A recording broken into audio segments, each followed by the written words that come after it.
On November 6, 1939, W.K. Mason won the contract to build a levee along the Houston Ship Channel. With no equipment or employees, he invested his savings of $650 as down payment on a drag line to perform the work. He soon learned that dragline buckets, while quite essential, were not standard equipment. But fortunately, the equipment dealer agreed to lend W.K. a bucket for the first month's work. 10 months later, after completing the Ship Channel project, that same dragline was almost destroyed by a hurricane in Matagorda Bay, but the company survived. W.K. Mason Dragline Contractor grew and expanded into oil field construction, as well as excavation of the network of drainage ditches surrounding and draining Beaumont. In the late 40s and early 50s, the company grew with the addition of W.K.'s sons, Key and Charlie.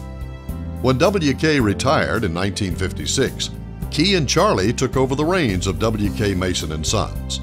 Later, in the 1960s, Key left to pursue his dreams as an artist, while Charlie remained at the helm of Charles Mason Excavating Contractor. The 60s proved difficult. Work was hard to find. Charlie tried to adjust by moving into equipment rentals, but tight money and a depressed construction economy soon had the company on the ropes. For several years, Irene Mason's part-time businesses of teaching swimming and entertaining at children's parties as Lumpy the Clown were the lifelines that kept the company afloat.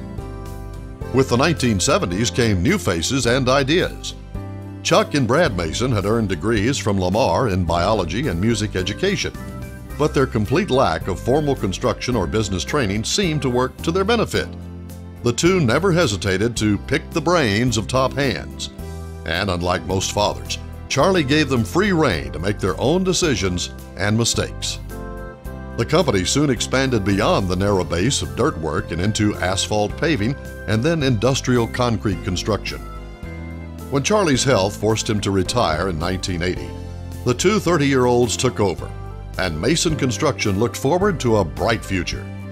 Soon afterward, after surviving a 4-month construction strike, Mason suddenly found itself the successful bidder on nearly $6 million in new projects, more than doubling its volume for any previous year. Unfortunately, Brad and Chuck soon learned that too much business is just as dangerous as too little. Unable to effectively manage the huge increase in work, the Masons suffered a major loss on their largest project. Learning from those losses, the Masons remade Mason Construction into a leaner, more effective organization, while business still boomed. When the mid-80s oil bust decimated most local contractors, Mason was able to expand, hiring the experienced managers, supervisors, and craftsmen that became the nucleus of Mason Construction. In the 1990s, as area plants placed greater emphasis on contractor safety, Brad and Chuck committed the company to a complete safety makeover. Under Becky Mason's guidance, the company built a new safety culture while instituting sweeping new safety procedures. In 1997, the company was selected as winner of the Golden Triangle Business Roundtable Safety Award. Later that year, the National Business Roundtable recognized Mason Construction for the best safety program in the country among similarly sized contractors. Since then, Mason Construction has been recognized almost yearly as a winner or finalist for GTBR's annual safety awards. A very different recognition followed in 1999, when the Better Business Bureau honored Mason Construction with its second annual Torch Award for Marketplace Ethics. The company's emphasis on business and personal integrity, first set by W.K. Mason, continues as a guiding principle today. In the mid-90s, a sister, Mary Bess Townsend, joined the family company.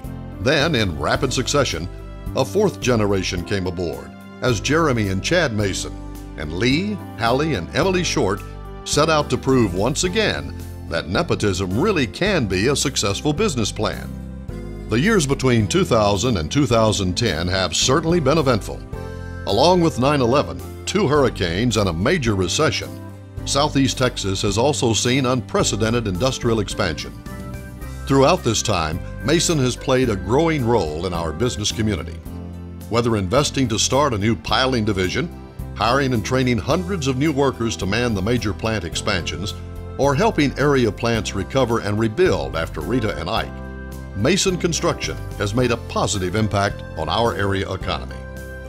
The Mason family and Mason co-workers have also made their marks in the lives of the people of Beaumont and the surrounding communities. Chuck Mason has been active in many local civic organizations, including United Way, the Beaumont Chamber, and Lamar University. After hearing Robert Ballard, discoverer of the Titanic, speak at the 2000 Chamber annual meeting, Chuck helped establish the Jason Alliance of Southeast Texas. Since 2001, over 7,000 local students each year have participated in the science education program. Becky and Chuck are also committed members of the Beaumont Rotary Club, where Becky is currently vice president and Chuck has served as both club president and district governor.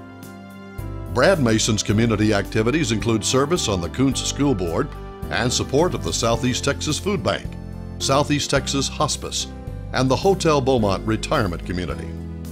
Mary Bess Townsend has been an active volunteer for Future Farmers of America, Texas High School Rodeo, and the Kuntz Public Schools. In 2001, Mason Construction built and donated Gladys City's Spindletop oil derrick for the 100th anniversary event. And following Hurricane Rita, Mason employees worked with Rebuilding Together, which Chuck helped bring to the area to repair houses damaged by the storm.